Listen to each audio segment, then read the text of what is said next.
Tonight, it is a battle that is pitting rural Oklahoma against our state's big cities. Some Oklahomans say keeping all 527 school districts is flushing our tax dollars right down the toilet. But tonight, our Oklahoma Impact team shows us for small-town Oklahoma, consolidation is about something the numbers can't show. Good evening, ladies and gentlemen, and welcome to the campus of Sasakwa High School. It's a big night in Sasakwa. Not because the football team's chasing a spot in the playoffs, they only have one win. Okay. Yes, but because in rural Oklahoma, high school football keeps the town's lifeblood flowing. And you worry, I guess, if a school were to shut down, that you lose stuff like this, right? It would be awful to lose it.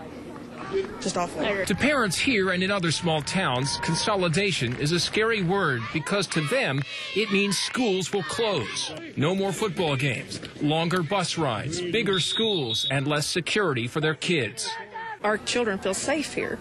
And at larger schools, you know, there's stabbings, there's fighting. I know they're worried about their football teams. I know they're worried about their towns. But Representative David Dank says the state could save some of the $51 million it pays out in superintendent salaries each year by reducing the number of districts, especially in rural Oklahoma, where the salaries, he says, are obscene. The superintendent of Sweetwater, a district of about 90 students, makes $90,000. The superintendent in Kenwood, with 70 students, makes $93,000. That seems really, really high to me. Urban parents we spoke with were shocked at the salaries and unhappy with the number of districts. That's a waste of our money right there. It's a waste. They say consolidating districts only makes sense. I don't think that redistricting means you can't still have successful small schools. It just means you will have fewer administrators to manage the different schools. Legislation proposed by Representative Dank calls for the restructuring of all districts with fewer than 500 students. That's about 300 districts.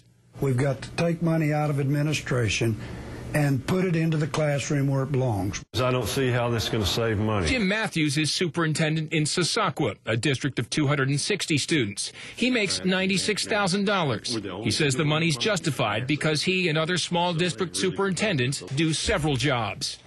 Testing. Like calling the football games. We're everything from the janitor to the bus driver. I teach a class. We do a little bit of everything, and so it's more than just being the superintendent of the school. Get the corner. It's also going on the offensive when necessary.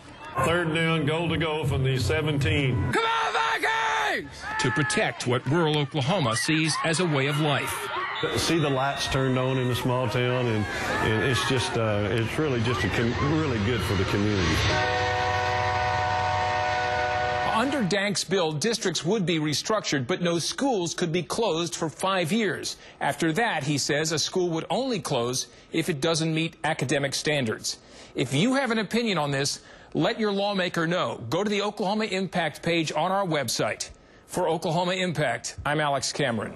And we just saw the numbers don't show everything, but you can see how much the superintendent in your district is making by going to news9.com/Oklahoma.